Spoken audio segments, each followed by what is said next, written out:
여러분 안녕하십니까? 라디오 전망대 이용선입니다.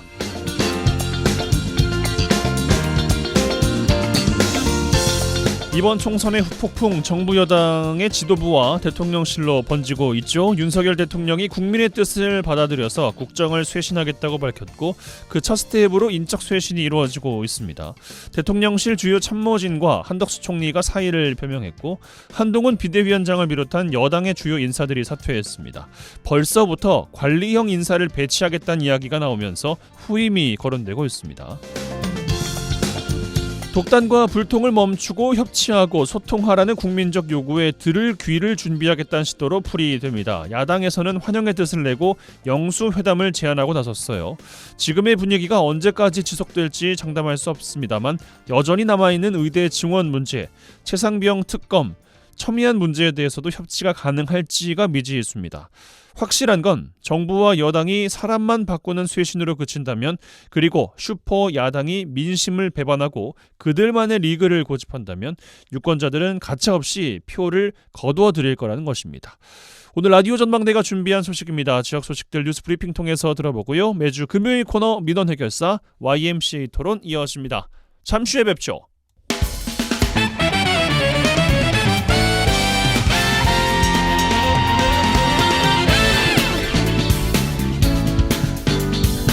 네, 4월 12일 금요일입니다. 라디오 전망대 시작합니다. 먼저 우리 지역 뉴스 정리해보죠. 뉴스브리핑 GBS 뉴스의 차범준 편집국장과 함께합니다. 전화 연결돼 있어요. 안녕하십니까? 네, 안녕하세요. 예, 자, 첫 소식입니다. 그동안 총선으로 지자체장들이 주민들과의 접촉이 사실상 제한되어 왔었습니다. 총선 끝나면서 지자체장들 시민과의 대화에 나서고 있어요. 네, 총선으로 지자체장들이 주민들을 직접 만나서 대화하는 주민과의 대화가 뒤로 미뤄져 왔는데요. 이 총선이 끝이 나면서 지자체장들의 주민들과의 대화가 진행됩니다. 먼저 여수시가 다음 주 월요일부터 이 정기명 시장이 주관하는 시민과의 현장 소통을 위한 50일 동안의 시민과의 열린 대화 대장정에 나서겠다고 밝혔습니다. 여수시는 소통행정을 강조해온 정기명 시장이 현장에서 시민들과 자유로운 대화의 장을 열고 시민들과 함께 공감하고 소통하는 남해안 거점도시 미향여수를 건설하겠다는 방침에 따라 오는 15일 중앙동에서 시작해 6월 3일 화정면을 끝으로 관내 27개 읍면동에서 시민과의 대화를 진행하고 시민 누구나 참여할 수 있다고 밝혔습니다. 여수시는 주민들과의 대화는 정 시장이 직접 현장에서 주민들과 만나 질문을 받고 즉시 답변하는 방식으로 이루어지고 각계각층의 시민들의 생생한 목소리를 듣고 허심탄회하고 폭넓은 의견을 교환하겠다는 입장입니다. 특히 여수시는 평일 낮에 참여가 어려운 시민들을 위해 유튜브 여수 이야기를 통해 실시간 대화를 중계해 보다 많은 시민들에게 시정 참여 기회를 보장하겠다는 방침인데요. 여수시는 현장에서 접수된 제안 등에 대해 관련 부서 검토를 거쳐 빠른 시일 내에 조치를 취하고 예산 확보 등 중장기적인 추진이 필요한 사업들은 별도 계획을 수립해 시정에 적극 반영하겠다는 구상입니다. 그동안 여수시의 소통행정에 대해서 지역민들의 목소리가 높았던 점을 감안하면 정 시장의 이번 시민과의 대화 기대가 좀 높으실 것 같은데, 광양시도 오는 4월 말부터 시민과의 대화를 진행합니다. 네, 정인화 광양시장이 시민들의 목소리를 시정에 반영하기 위해 오는 4월 23일부터 30일까지 시민과의 대화에 나서겠다고 밝혔습니다. 광양시의 이번 시민과의 대화는 민선 8기 시정 성과와 운영 방향을 보고하고 읍면동별로 현안 사업을 설명하고 주민 의견을 청취하는 행사로 진행되는데요. 읍면동별로 100분 정도 주민과 직접 소통하는 방식으로 진행되고 대화의 현장은 광양시청 TV, 유튜브를 통해서 방송됩니다. 정 시장은 읍면동별 사회복지시설과 주요 사업장 등을 방문해 현장에서 만난 시민들의 안부를 물을 예정인데요. 애로와 건의사항을 청취하는 시간도 함께 가질 계획입니다. 광양시는 현장에서 듣는 시민 한 분 한 분의 목소리를 놓치지 않고 시정에 반영해 시민 한 사람도 소외되지 않는 따뜻한 광양시를 만들 것이라고 입장을 냈습니다. 예, 알겠습니다. 잘 이어지길, 다양한 이야기들이 자유롭게 나누어지기를 바라보겠습니다. 자, 다음 소식입니다. 여수로 갈 텐데요. 여수 거문도에 있는 거문마을 일원이 어제자로 국가등록문화재 근대 역사문화공간으로 등록 예고됐어요. 네, 여수시가 삼삼면 거문도에 있는 거문마을 26,610제곱미터 일원이 거문도 사건 등 여수 지역 해양 도시 근대 생활사를 간직하고 있는 상징적 공간으로 국가 등록문화재 근대 역사 문화공간으로 등록 예고됐다고 밝혔습니다. 이번에 국가문화재로 등록 예고된 이 거문마을 일원은 영국군이 머물렀던 거문도 내항과 근현대기의 상가 주택, 영국군이 개발한 큰샘, 이 근대 의회의 역사를 알려주는 구삼삼면 의사당 등 당시의 마을 평면이 현재까지 그대로 보존되고 있어 역사와 문화, 생활 건축적으로 가치가 매우 높다고 평가하고 있습니다.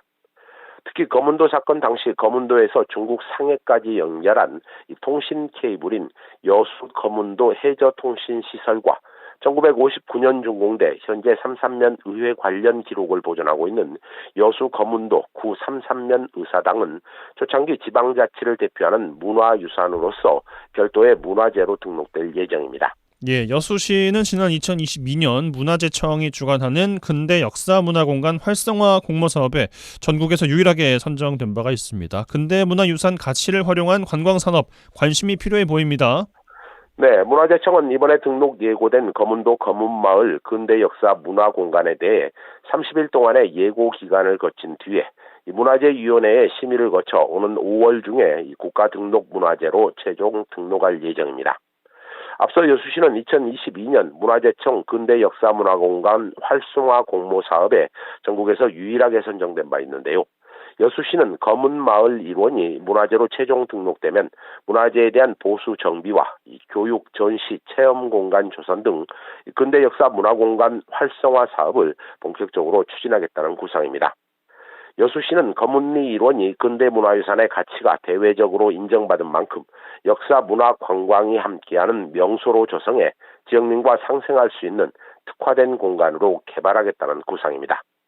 특히 여수시는 2026 여수 세계 섬박람회와 연계한 이 섬문화의 특징을 보여줄 수 있는 장소로 이 박람회의 성공 개최에도 해당 이 문화재가 큰 역할을 할 것으로 기대하고 있습니다. 예, 알겠습니다. 마지막 소식입니다. 총선이 끝났는데 당선된 후보들이 총선 기간에 지역민들에게 제시했던 선거 공약을 한번 살펴보는 것도 의미가 있겠다 싶어서 준비를 했습니다. 첫 시간인데요.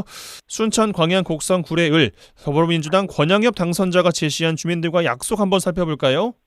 네, 순천 광양 곡성 구례을 민주당 권양엽 당선자 이번 총선 기간에 주요 선거 공약으로 이 선거구 4개 지역의 이 상생 블록 구축을 주요 선거 공약으로 제시한 바 있습니다. 이 주요 내용은 순천과 광양, 곡성, 구례 이 상생 클러스터를 구축한다는 내용인데 이 광양제철 국가첨단전략산업 특화단지 조성 사업과 전남 동북권의 통합물류센터 건립 사업, 전남대 의대 유치, 또 이 대학병원 설립 추진, 섬진강 유역 환경청의 설립 등을 담고 있습니다. 권양엽 후보는 1호 공약으로 순천과 광양, 곡성, 구례 상생 클러스터 구축을 내걸었는데 지역구 중 순천은 명품 주거단지, 광양은 미래산업, 구례는 생태와 문화, 곡성은 행복특구로 만들겠다는 청사진을 제시한 바 있습니다. 권 후보는 선거구가 장기적인 플랜과 전략 없이 우후죽순의 난개발로 인해 지역 간 불균형이나 일부 지역의 소외가 가속화되고 있다고 밝히고 체계적으로 4개 지역이 서로 연대하고 공생할 수 있는 상생 블록을 구축하고 미래 세대를 위한 새롭고 지속 가능한 먹거리를 만들어 나가겠다고 다짐한 바 있습니다.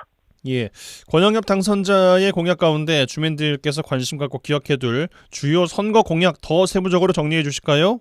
네, 권양엽 당선자의 주요 선거 공약을 살펴보면 먼저 제철 산업을 국가 첨단 전략 산업으로 지정하겠다고 밝혔는데요.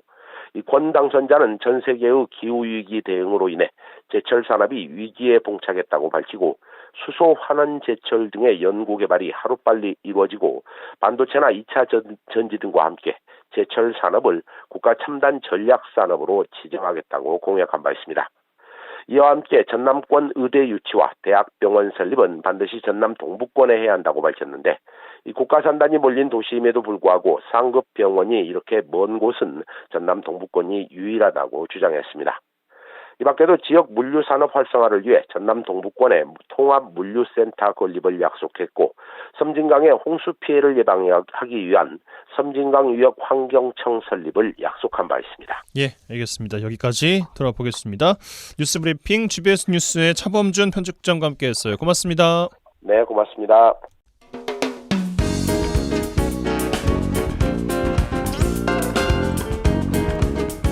고충을 듣습니다. 라디오 전망대 민원 해결사.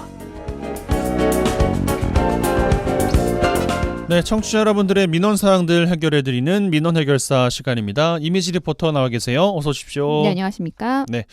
자, 다음 주죠. 16일 국민 안전의 날이자 세월호 참사 10주기입니다. 이날은 우리 모두가 안전에 대한 중요성을 되새기고 안전사고 예방을 위해서 다양한 활동을 함께 이끌어내자라는 의미를 갖는데 세월호 참사 이후에도 우리 사회 곳곳에서 크고 작은 안전사고들이 반복되면서 이 안전 불감 여전합니다. 네, 이 세월호 참사 10주기를 맞이하면서 시민들은 희생자들을 추모하고 안전에 대한 고민을 하는 주간을 갖고 있습니다. 예. 특히 매년 이 시기는요, 학생들의 수련회, 수학여행이 시작된 시기입니다. 맞아요. 이렇다 보니 안전에 대한 걱정과 고민이 더욱 깊어지기도 하는데요.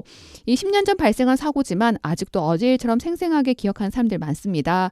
뉴스로 전해졌던 세월호의 모습, 국민 모두가 절망하고 슬펐던 감정까지 이 4월이 되면 다시 되살아난다고 얘기합니다. 그렇습니다. 말씀하신 것처럼 곧 지역 몇몇 학교들이 수학여행과 수련회를 계획하고 있어요. 네. 뭐 다녀온 곳도 있는 것 같고 자녀들의 안전에 대해서 불안감을 갖고 계신 학부모들 계시다고요. 네, 이 얼마 전 순천의 한 고등학교에서요, 수련회를 다녀온 학생들이 집단 식중독 증세를 보여서 보건당국이 역학조사를 나서기도 했습니다. 예. 또 체험학습 버스 추돌 사고로 학생과 인솔교사가 다치는 사고도 종종 발생했는데요. 이 학부모들은요, 이 세월호 참사 이후 주춤했던 수학여행과 수련회 등이 다시 시작되면서 과연 안전에 대한 예방이 잘 되어 있는지 의문이라고 얘기합니다.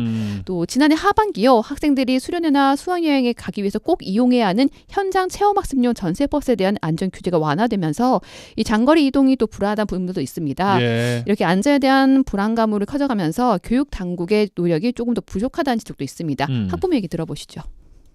그것만 생각하면 괜히 막 마음이 더 아프고 그냥 미안하고 그래요. 그냥 잊고 지내다가 문득 저 애기가 내 새끼면 어떡하지? 벌써 그렇구나. 벌써 4월이구나. 이러면서 이제 좀 안쓰럽죠. 수련회를 가잖아요. 항상 선생님 옆에 붙어 있어라. 뭐라고 얘기하는지 귀 쫑긋 세우고 너무 멀리 떨어지지 말아라. 이런 당부를 하죠. 너무 걱정이 되니까. 제 입장에서는 걱정이죠. 수학여행 얘기가 나오면 가야 되는 거 맞지? 이렇게 물음표를 먼저. 그러지만 가긴 가야 되니까. 계속 훈련을 하고 뭐 교육을 하고 이렇게 하고 있지만 실제적으로 여전히 지금 이제 학교 체험학습 차량 문제도 아직 해결이 안 된 상태고.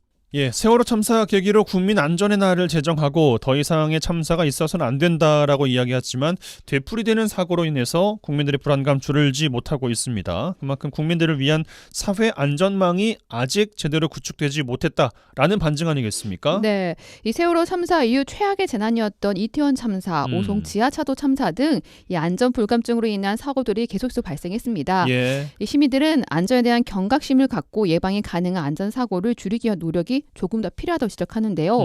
안전한 환경 조성을 위한 정부와 국민 스스로의 끊임없는 노력이 필요하다고 얘기합니다. 하지만 10년의 세월이 흐르면서 세월호 사고에 대한 경각심도 점점 흐려지고 또 안전에 대한 중요성 또한 남의 일이 돼가고 있는 것 같아 안타깝다고 얘기합니다. 흐려지죠. 아무래도 가족도 흐려지는 방법이 전체적으로 다 그렇죠. 솔직히 이게 사고가 나서야 그 다음에 좀 조치를 하는 게 있는 것 같아서 기본적으로 시스템은 있는 것 같은데 막 엄청 잘하고 있다 그런 건 잘 모르겠어요. 부족한 점이 있는 것 같은데 지금까지 보면 안전에 대해서 많이 취약을 했었고 거기에 대해서도 생각만 있었지 거기에 적극적인 어떤 대책 방안이랄지 이런 것들은 좀 부족했다고 봐요. 그렇기 때문에 이런 사고들이 우리가 부지불식 중에 일어나잖아요. 이제 그런 것은 좀 아니었다. 늘 우리는 뭔가가 발생해야지만이 대책을 더 마련하고 하는 거지 안전에 대해서 뭐 불감증 뭐 그런 것도 없지 않아 있었다. 그렇기 때문에 이런 일이 많이 일어나지 않을까요?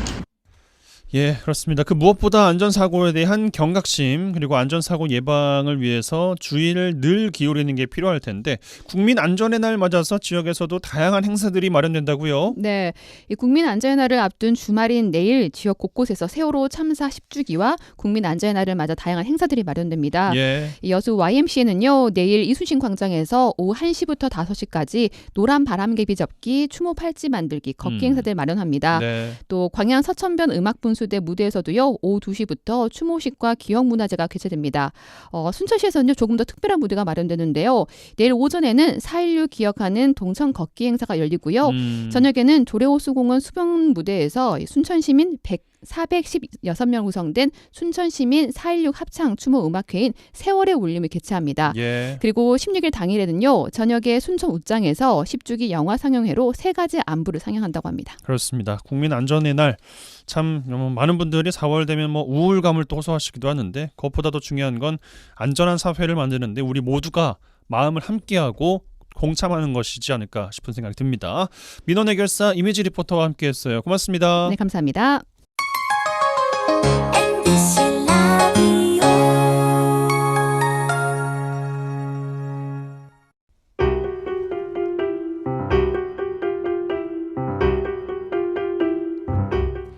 지역 뉴스 1시간 안에 정리해드립니다. 재미있고 편한 뉴스.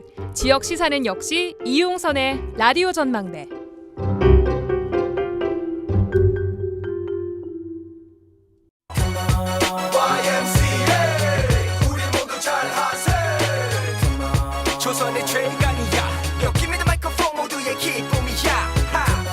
더 이상 짜고 치는 고스톱은 없다. 우리도 대본 없이 토론한다. 지역 대표 스피커 두 분과 함께하는 YMCA 토론 시간입니다. 여수 순천 YMCA 김대희 김석 사무총장 두 분과 함께합니다.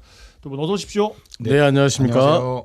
한 주 어떻게 보내셨습니까? 먼저 김대희 총장님. 네, 뭐 그동안 뭐 총선과 관련되어서 어떻든 뭐 회원들하고 많은 이야기를 나누고요.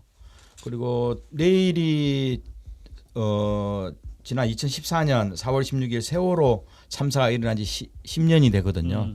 그래서 지역의 청소년들하고 여러 단체들이 내일 13일 토요일 오후 1시부터 여수구 진난간 앞에 있는 이순신 광장에서 한 600여 명의 청소년들하고 함께 세월호 10주기 추모 행사를 진행합니다. 그래서 뭐 1000개의 바람이 되어 중창단 합창이라든가 여러 가지 그 추모 관련 부스들을 만들면서 일반 관광객들 또 시민들과 함께 그 추모 마음을 나누는데요. 청소년들이 스스로가 준비하는 그런 한 주를 좀 보냈습니다. 예, 그러시군요. 뭐 순천도 준비하고 계시다고 했잖아요. 합창단. 네. 모집이 잘 됐습니까? 잘 됐습니다. 아, 그래요? 어제 최종 연습을 금당 남북교에서 했는데 네. 어제 막 울컥울컥 했습니다. 그래서 지금 뭐 청소년부터 그 YMCA, YWC 합창단, 6.15 합창단, 갑친 합창단, 그리고 송산초등학교 합창단, 별량중학교 합창단, 고교 YMCA 합창단, 그리고 수호 합창단, 그리고 생각을 많이 해놔야 되는데 하여튼 많은 분들이 참여하고 계시고 내일 저녁 7시 조례호수공원에서 합창제가 열립니다. 그래서 저희들도 처음 해보는 일이어가지고 되게 긴장되고 좀 떨립니다만 그만큼 추모의 마음이 그렇게 확산되고 있다고 생각하고요. 그다음에 오늘 12일인 오늘 저녁 7시에는 4.16 추모 행사로 그 전남대학교 박구영 교수 우리에게 민주주의란 선거 끝났지 않습니까? 도대체 민주주의란 우리에게 무엇인가라고 하는 어떤 철학 강의를 좀 함께 듣는 것도 추천을 드리겠습니다. 오늘 잠시 후입니다. 저녁 7시 순천 YMCA에 오시면 될 것 같고요. 그리고 16일에 영화제도 합니다. 영화제. 19일에는 세월호 유족들 중에 기독교인들이 있는데 이분들이 기도 모임이나 이런 거 쭉 해오는 게 있어요. 그래서 북토크에서 예은이 엄마 19일 날 금요일 예은이 엄마 초청해서 같이 함께 마음을 나누는 시간을 그렇게 갖고 있습니다. 네. 그리고 지난 10일 날 청소년 모의투표가 있었는데 확실히 우리 청소년들은 대단히 직관적이다라고 하는 생각을 좀 했습니다. 무슨 이야기냐면 그 어떤 기성세대가 주는 만큼의 표는 주지는 않는 것 같더라고요. 그러니까 직관적으로 그리고 굉장히 뭐에 따라서 직관적이라는 거예요. 나에게 득이 되느냐 득이 되지 않느냐를 바로 판단하더라고요. 그런 의미에서 우리 청소년들이 이끌어갈 세대에서는 정당이 가져야 되는 그 민주성 그다음에 공정성 이런 것들이 더 확보되어야 정치 참여가 늘어나겠다는 그런 생각을 좀 했습니다. 예. 알겠습니다. 뭐 주말에 또 여수 순천에 4.16 10주기 행사 있으니까 또 준비하고 계신 만큼 잘 또 참여해 주셔서 마음도 좀 모아주시면 좋겠다는 생각이 듭니다. 자, 오늘 주제 꺼내 보겠습니다. 총선 뒤 이야기도 좀 해봐야겠죠. 민주당 단독 과반 의석을 차지하면서 압승을 거뒀습니다. 반면 집권 여당 국민의힘 참패하면서 후폭풍 거론되고 있고, 뭐 대통령실도 이제 잘할게요라는 뭐 이야기를 했고요. 한동훈 비대위원장은 이제 사퇴를 했고, 뭐 한덕수 국무총리 이하 뭐 또 비서진들도 사퇴 의사를 밝혔습니다만 뭐 이게 어떻게 진행될지는 문제 안개 속입니다. 22대 국회에서는 도대체 그럼 무슨 일을 해야 되느냐, 뭐 우리 지역에서는 무슨 일을 해야 되느냐로 이야기가 이제 쏠릴 것 같은데 오늘 이 이야기들 시간 되는 대로 해보겠습니다. 우선 총선 뭐 총평부터 김대희 총장께 좀 여쭐까요? 저는 뭐 어떻든 국민들이 범야권 192석을 만들었죠. 그래서 저는 뭐 국민이 승리한 총선이다 보는 거고요. 네. 민주당이 승리한 게 아니라요.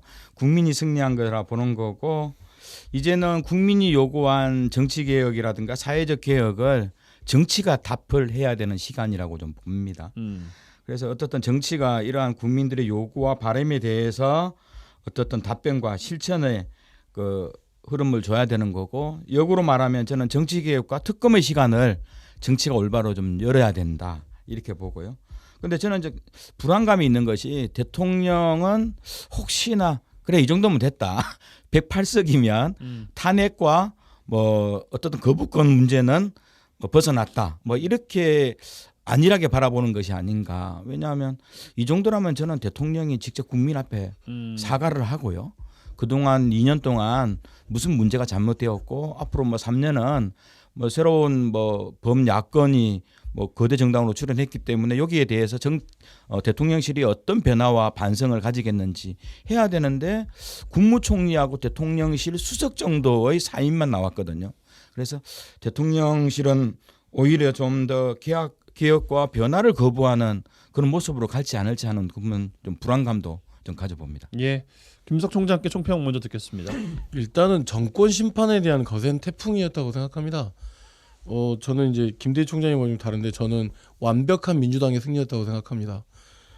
이건 국민의 승리이기도 하지만 이번 총선에서 가장 크게 바람 불었던 정권 심판의 도구로 국민이 선택한 것이고, 그 도구로서 잘 쓰이겠다라고 하는 민주당의 어떤 결정적 승리라고 보고, 그 안에 이제 선거 과정에서 보여줬던 전 진보당에서 그 시원을 나왔던 진보정당의 시원을 나왔던 입장에서 되게 슬픈 일인데, 진보정당이 녹색정의당을 비롯해서 뒤로 이렇게 쓸쓸하게 후퇴하는 모습을 보면서는 대단히 향후에 어떻게 보면 민주당, 국민의힘 양당 정치 이외에 다른 정치, 특히 진보 정치를 하는 사람들이 어떤 정치를 해야 되는지에 대해 생각을 되게 많이 하는 시간이었고, 국민이 승리한 것은 대단히 기쁜 일이었지만 개인적으로는 그렇게 쓸쓸하게 후퇴하는 진보 정당의 모습을 보면서도 또 굉장히 좀 씁쓸했습니다.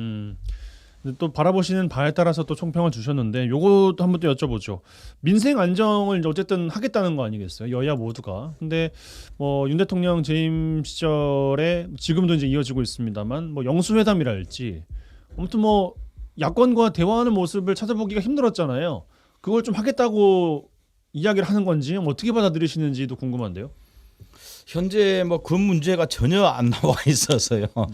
저도 이 정도면은 정치의 책임 있는 대통령이라면 어떻든 뭐 변화의 흐름도 건데 저는 앞으로 일주일 동안 아무 흐름이 없을 것 같아요. 그래서 어떻든 이게 새로운 정치적 주도권을 가지고 있는 더불어민주당과 야권들이 강력히 그런 요구를 좀 해야 되지 않는가 보는 거고요.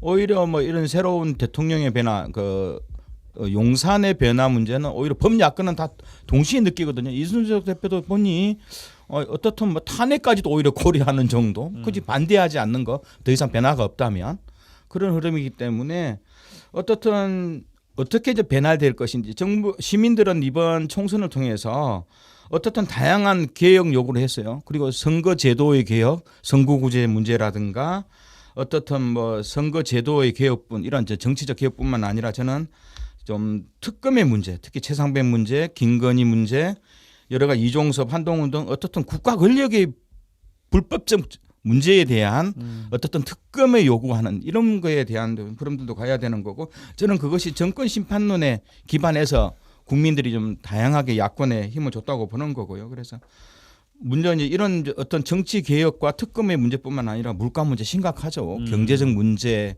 양극화 문제, 그리고 뭐 여러 가지 국정 운영에 대한 쇄신 문제, 그리고 또 새로운 내각에 대한 구성 문제, 또 작게는 우리 지역의 문제지만 의대 정원과 신설의 문제도 당장 좀 풀어야 될 문제이고, 예. 뭐 이런 문제에 대해서 어떻든 대통령실이 답을 주지 않더라도 어떻든 정치권은 특히 새로운 국회를 구성했던 더불어민주당과 조국혁신당이라든가 뭐 새로운 미래, 여기서 다양한 힘들을 좀 만들어 나가는 계기가 좀 돼야 된다 봅니다. 삼척동자도 그 이용선 아나운서 이야기한 것처럼 영수회담이랄지 파트너로서 야당을 더해야 된다라고 하는 건 이미 이번 총선 결과로 다 알고 있잖아요. 네. 그런데 이제 윤석열 정부가 가지고 있는 성향을 좀 볼 필요가 있을 것 같은데, 총선 전에는 그 의대 정원과 관련해서 독단적으로 50분 동안 담화를 하는 답답하고 정말 그 고구마 한 10개를 먹은 같은 상황이었잖아요. 총선이 끝나고 나서는 50몇 자 총평을 한 것 같아요. 그리고 이 부분에 대한 굉장히 무거움을 느끼고 있나라고 하는 것들을 여전히 국민들이 의아해하고 있는 상황인 것도 같고, 다만 저는 여당 내부에서 분열을 넘어서는 윤석열 검찰공화국과 한동훈 전 비대위원장으로는 안 된다는 것을 이번 총선에서 명확하게 봤단 말이에요.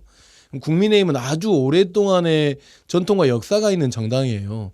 잠깐 대선 후보가 없었기 때문에 내어준 거고, 지금 그런 흐름도 있었기 때문에 자리를 비워준 건데, 아마 그런 자리를 차지함으로써 정상적인 보수 정당으로 돌아오려고는 움직임이 있을 것 같고, 그 움직임은 저는 국힘 내부에서도 이 3년은 너무 길다는 것에 동의하는 사람들이 생길 것이라고 생각합니다.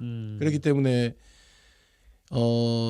뭐랄까, 이 영수회담이랄지 국민과 소통하는 자세와 태세를 빠른 시간에 바꾸지 않는다면 저는 상당히 좀 위험하다, 윤석열 대통령이. 그리고 그 윤석열 대통령이 위험하다고 하는 건 국내 정치의 혼란이고, 앞서 말했던 그런 민생이랄지 네. 그 과제보다 정치 과제가 앞서는 것이기 때문에 걱정스러운 부분이 있어요. 그러게요. 네.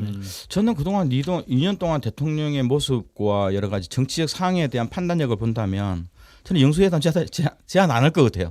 지금 현재 총선이 끝났음에도 불구하고 이 상황이 무슨 상황이지? 저는 올바로 상황이지 않을 거다. 정상적인 사람은 먼저 제안하고 먼저 축하한다고 문자를 보내는 그렇죠. 그러니까 전혀 없거든요.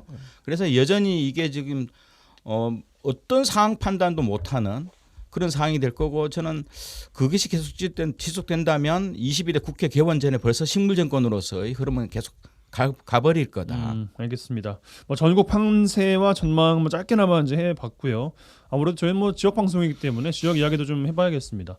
아니 뭐 전남 동부 지역의 이 개표는 좀 재미없게 끝난 것이 아닌가 싶긴 한데, 아무튼 뭐 전남 지역, 광주 지역 모두 민주당이 석권을 했잖아요. 이것도 참 뭐 어떻게 바라봐야 될지 궁금한데, 먼저 김대희 총장께 드릴까요?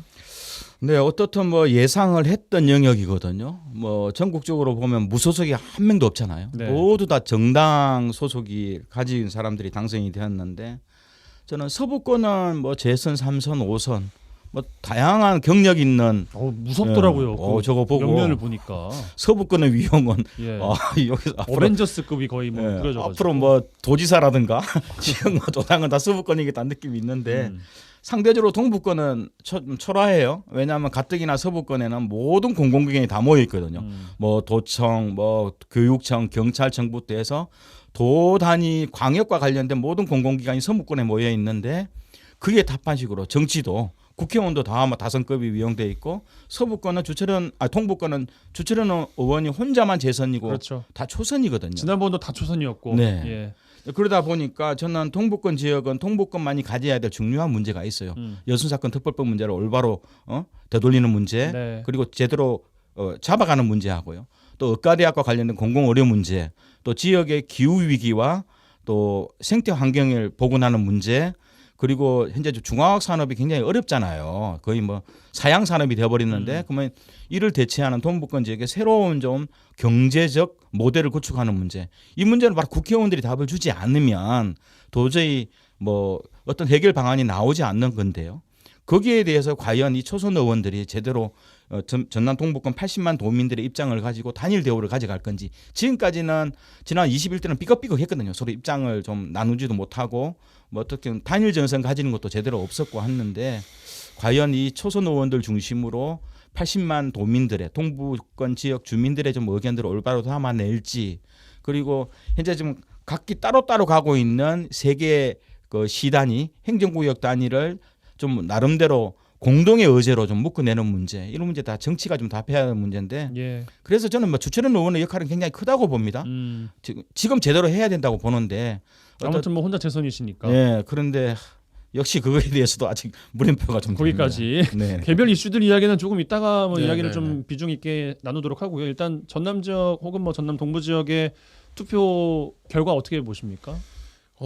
되게 좀 아쉽죠. 사실 아쉬워요? 전국적으로는 좀 환영하고 그러는 건데 어쨌든 좀 뭐랄까 조금 대단히 조금 좀 맥이 빠지는 느낌도 좀 있고요. 그런 느낌도 예. 있는데 무소속으로 나온 분들도 좀 근데 치열해야 모두가 다 알고 있었던 것 같아요. 맥이 빠질 거라고 하는 것을 알고 있었고 그러나 결과적으로 놓고 보면 그럼에도 불구하고 전국적으로 그렇게 힘을 실어줄 수밖에 없었다. 라고 하는 그 유권자들의 이야기가 대부분이더라고요. 그러니까 그렇기 때문에 이제 향후 2년 뒤에 지방선거, 그다음에 총선, 대선 총선이 되게 중요한 시점인 것 같아요. 전남 동북권은. 그러니까 앞서 김대 총장님도 이야기했지만은 그럼에도 불구하고 지역 사회에서의 중요한 리더십 그런 건 좀 견인하는 게 좀 필요한 것 같아요. 지난번 여순 특별법에 어찌됐든 전남 동북권에 있는 모든 후보자들이 사인을 해서 특별법 개정이랄지 이런 것들 가져갈 수 있게끔 견인하는 그런 과정들이 좀 필요하다고 보고 뭐 초선, 재선, 뭐 다선, 어벤져스 저는 그렇지 않다고 생각합니다. 저는 그렇지 않다고 생각하고 무슨 이야기냐면 인구는 우리가 훨씬 더 많아요. 그럼 투표를 잘하면 되는 거예요. 도지사 선거 때나 이럴 때. 그렇기 때문에 2년 뒤에 지방선거를 잘 준비할 필요가 있는 것이지 않겠는가?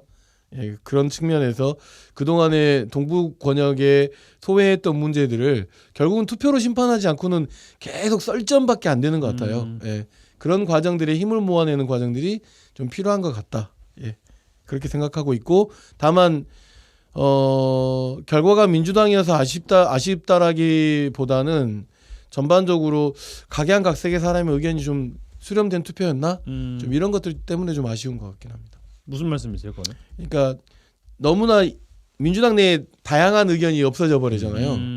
낙점받거나 아니면 경선 과정에서 치열하게 싸우다가 결국 하나 되지 못하고 막 이런 어쨌든 것들. 공천만 받으면 그렇죠. 정선은 되니까. 그런 과정들이 계속 반복되어지는 이 전남 민주당의 혁신은 필요해 보입니다. 이번 역시 그랬던 것 같아요. 뭐 돌이켜보면 경선 과정만 치열하고 사실 뭐 본선은 좀 맥이 빠지는 느낌이 좀 있고 그러다 보니까 결국 민주당 공천만 받으면 이라는 가정이 이번에도 통한 거니까 여기에만 많은 후보들이 좀 목을 메고 있는 건 아닌가 또 이런 생각도 한편으로 좀 들고 말이죠. 자, 누군가 그러더라고요. 부산에 나왔던 후보들이 전남 지역의 후보로 나왔으면 얼마나 좋을까 뭐 이런 생각들을 많이 하더라고요. 이 이야기는 들어본 네. 것 같아요. 예. 근데 어떻든 이제 이번 선거 과정도 저도 유심 있게 봤는데요. 기존에 이제 시의원들, 도의원들, 현역 시의원, 도의원들이 상당히 불안해하시더라고요. 네. 뭐 경선 과정에 서로 입장이 달랐잖아요. 국회의원 당선된 사람과 또 다른 길을 걸었던 그런 다양한데 저는 국회의원들은 뭐 더 이상 기초 영역에 지나친 간섭과 통제는 안 했으면 좋겠다고 봐요. 그런 새로운 좀 정치적 변화도 초선이니까 기존과는 좀 더 다른 모습으로 가야지 어떻든 뭐 되지 기존처럼 너는 경선 과정에 나의 편이 아니었으니까 2년 후에 당신 공천 문제에 힘들 거요. 이렇게 좀 구태적이고 뭐 좀 악습적인 내용들을 가져가기보다는 새로운 초선이니까 지역 자치, 지방 자치도 새로운 좀 변화와 민주성들을 견뎌내도록 하는 방법들이 좀 좋을 것 같아요. 기대를 해봐야죠. 분명하게 두 가지 중요한 주도할 수 있는 이슈가 있습니다.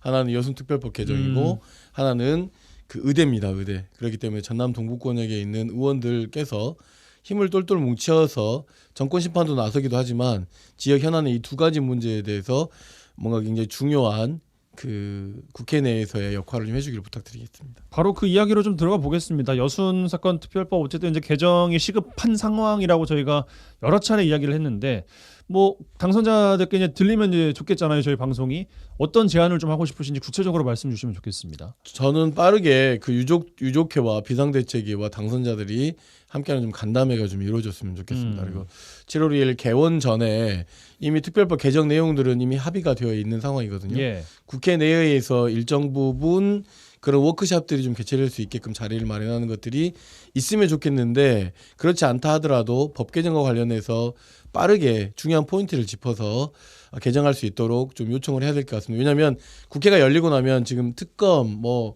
굉장히 다양한 정치적 일정이 밀어붙이기 때문에 지금 당선자 워크숍이나 이럴 때에 여순특별법 개정 또는 역사외교 관련된 의제가 올라가게끔 하는 것이 중요한 요소이기 때문에 거기에 좀 집중할 필요가 있다라고 보여집니다. 저는에서 이 여순사건 특별법 이 문제 바로잡는 문제는 굳이 국회에서 하지 않더라도 네. 당선자들과 아니면 또 현역 국회의원들이 있는 분도 많으니까요. 어떻든 우리 뭐 순천이든 또 전남 동부 청사든 모여서 좀 다양한 이야기들을 담아내고 그리고 사실상 그 22대 국회가 개원되면 그때 이야기를 듣는 것이 아니라 지금부터 이야기를 담아서 개원되자마자 완성된 걸 전달하는. 네, 그렇죠. 예. 바로 이제 법 개정에 바로 들어가는 첫날로 삼아내는 것이. 그러려면 어떨까. 당선자 워크숍에서 의제가 올라가야 됩니다. 네. 그렇기 때문에 아마 당선자 워크숍이 4월에 있을지 5월에 있을지 모르겠습니다만은 그 안에 올릴 수 있도록 하여튼 뭐 저희도 최선의 노력을 다할 테고 당선자분들께서 특히 아까 주철현 의원 이야기 하셨잖아요. 주철현 의원께서 지금 그 역할이 리더십 필요하다면 그 역할을 해주셔야 됩니다. 네. 그래서 지금 당선 국회의원들은 전남 동부권 지역 국회의원들은 좀 인사 다니기 바쁠 건데요. 인사보다는 이번 주는 바쁩니다. 네. 이번 주는 정말 어떻든 선거 공약을 재점검해보고 도민들이 특히 전남 동부권 80만 시민들이 뭘 요구했는지도 되짚어보고 국회 되자마자 첫날 딱 내가 무엇을 할지 미리미리 좀 준비하는 과정 필요할 것 같아요. 지금은 선거 안 해보셔서 그렇잖아요. 지금 계속 인사 다녀야 되고, 예, 그리고 한 가지 부탁드리는 건 당선자들 이야기만 하고 있는데 주변에 낙선자들 만나면 꼭 따뜻하게 안아주십시오. 정당을 가리지 말고 그분들에게 안아주는 것도 또 어떻게 보면 어떤 시민들을 위해서 나서신 분들이잖아요. 그렇죠. 안아주시고 위로해 주실 것을 예전의 낙선자 입장에서 부탁드리겠습니다. 자, 여수는 어찌 보면 좀 간단할 수도 있겠습니다. 다른 안에 비해서 이게 마음을 하나로 모은다라는 측면에서요. 그렇죠. 예. 전남 의대는 이거 어떻게 마음을 모아야겠습니까?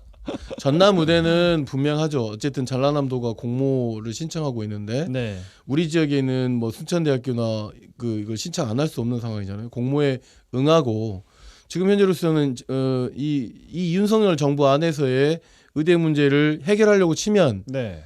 어쨌든 공모에 응해서 한 대학으로 선정해서 제출해야 되는 게 맞죠. 결국 목포대 순천대라고 그렇죠. 한다면 예. 아니 진짜 무섭더라니까요. 근데 진짜 상생 방안을 위해서 순천대 목포대학교 공동의대를 설립에 대한 저는 그래서 전남도지사가 굉장히 잘못한 것이라고 생각하는데 뭐그 이야기 지난번에 충분히 말씀드렸잖아요. 다뤘으니까. 이 부분을 국회의원들끼리 서남부가 갈리지 않도록 저는 이건 굉장히 좀 분열적 요소가 대단히 강하다고 생각하고 이 분열을 조장하는 건 전라남도지사라고 생각하거든요.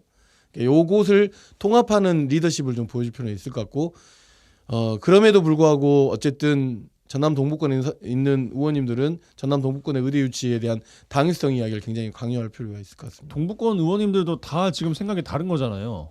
여수 다르고 순천 다르고. 의대를 가져와야 된다는 건 같잖아요. 그건 딱 그렇죠, 같습니다. 그렇죠. 예. 그런 거고 방식에 있어서 조금 어떻든 전남 동부권 지역에 YMCA, YWCA가 6개가 있어요. 광양, 순천, 여수에 각각 2개씩해서 6개가 있는데 YMCA, YWCA를 중심으로 단일 입장이거든요.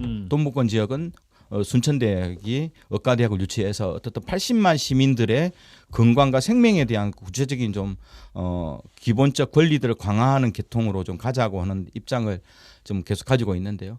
그런 의미에서 여수 쪽도 2명의 당선된 국회의원들하고 이 문제는 저희들이 정확하게 다음 주까지 정리할 예정입니다. 그래서 이분들도 동부권 지역에 순천대에 의과대학이 오는 문제는 반대하지 않거든요. 이런 입장들을 같이 좀 만들어내고 좀 더 힘을 받을 수 있도록 가는 문제. 그래서 전남 동부권의 공동된 현황에 대해서도 여수가 적극적으로 같이 입장을 가지고 그것을 성사되도록 노력하는 과정을 저희도 다음 주에 좀 공식적으로 제안할 예정입니다. 예, 알겠습니다. 김석 총장님, 22대 네. 국회에서 지역 당선인들이 신경 써야 하는 것도 뭘 꼽아주시겠어요? 어쨌든 이번 총선 과정에서 경선에 소란스러움이 있었고 특히 순창은 갑 지역 같은 경우는 선거 기간 중에 후보자 간 고발 건도 좀 있었지 않습니까? 예, 이런 건 좀 뒤로 미루고 네. 지금 현재 당면에 있는 현안들이 되게 많습니다. 여순특별법도 있고 그다음에 소각장 관련한 문제도 있고 순천 그러네요. 그다음에 지금 현재 순천 지역 사회에 필요한 여러 가지 민생에 대한 문제랄지 그다음에 계속 이슈가 반복되긴 하지만 순천대학이기 때문에 순천대학교의 의대 문제하고 글로컬 3.02 사업에서 어떻게 국회와 정부에 연결할 거냐 이게 그러니까 가장 중요한 민생 문제의 그 아젠다가 쏟아져 있는 것이 사실은 순천이긴 하거든요. 요거를 일단 국회의원 당선자와 시장은 또 무소속이잖아요. 순천은. 네. 광양도 마찬가지입니다만 그러다 보니까 이게 어떻게 잘 화합하는지 아니면 그 정확하게 입장을 가지고 설득하든지 이 포지션을 잘 정하는 게 되게 좋을 것 같습니다. 그 선거 기간 내에 누구누구의 아바타 이런 이야기들 되게 많았었거든요. 그건 저는 굉장히 선거 안에서의 마타도라고 생각하고 이제 선거가 종료가 되었으니 당선자 신분으로 섣불리 만나는 것보다는 정확한 입장과 내용을 가지고 무소속 시장과 만나서 지역 현안 문제에 대한 그 정말 그 뭔가 이렇게 의미 있는 이야기를 해야지 선거 기간 때처럼 좀 미안하지만 막 쏟아내서는 안 된다. 예. 그런 어떤 진중한 국회의원으로서의 모습을 보여줘야 된다고 생각합니다. 김대희 총장님, 지역의 당선인들이 꼭 22대 국회에서 해내야 되는 것도 어떤 거 꼽아주시겠어요? 어떻든 뭐 아까 지역의 주요한 현안 문제, 특히 이제 경제 문제와 관련돼서도 문제. 고민 좀 해야 돼요. 왜냐하면 어떻든 전남 동북권 지역은 순천, 여수, 광양이 하나의 생활권입니다. 문화권이고요. 같은 도시라 해도 얼마 누구도 뭐 이상하지 않을 정도로 하나의 도시이기 때문에 어떻든 이 도시가 가지고 있는 새로운 좀 변화와 역동성을 잡아낼 수 있는 경제적 그릇을 지금까지 한 50년 동안 부귀영화를 가져왔던 이 중화학 산업 중심보다는 새로운 좀 지속 가능한 사회를 만들기 위한 좀 새로운 신산업에 대한 고민들도 저는 같이 했으면 좋겠다. 이런 문제고요. 특히 어떻든 교육 문제. 저는 특히 이제 순천대학교가 글로컬 대학이 돼 있고 그래서 저는 동북권 지역에 국립대도 2군데가 있잖아요. 물론 이제 여수 캠퍼스가 있지만 전남대 여수 캠퍼스와 또 지역의 순천대학도 같이 상생 협력할 수 있는 흐름을 가져서 어떻든 동북 지역의 국회의원과 시장 군수들도 같이 좀 공동의 의제를 저는 정기적으로 좀 담았으면 좋겠다. 시장들도 정기적으로 만나야 되지만요. 정치권도 또 시의회 의장들도 공식적으로 만나서 좀 같이 공동의 의제를 만들어 나가고 진중하게 논의하고 토론하고 그걸 또 도민들에게 전남 동북권 지역에 있는 80만 도민들에게 밝혀내고 이런 것이 저는 정치의 영역이라고 좀 봅니다. 김석 총장 추가하실 만한 내용 있으십니까? 참 그렇게 하면 좋겠는데 제가 잠깐 또 어릴 때 국회에서 근무한 경험이 있거든요. 네. 그 쉽지 않습니다. 진짜 의원님 각각이 기관이다 보니까 자기 것들을 뽐내려고 하고 자기 것들을 앞서려고 하다 보니까 이게 진짜 통합이 좀 잘 안 되는데 어쨌든 협력이 잘 안 되는데 이번 여순 그다음에 순천대학교 의대 관련된 이 관련해서는 의원님들께서 조금 협력을 좀 해주시면 고맙겠습니다. 예, 뭐 더 붙일 말씀 없으시면 이 정도로 마무리를 하겠습니다. 예, YMCA 토론 여수 순천 YMCA 김대희 김석 사무총장 두 분과 함께했어요. 두 분 고맙습니다. 네, 감사합니다. 네, 감사합니다. 현대자동차.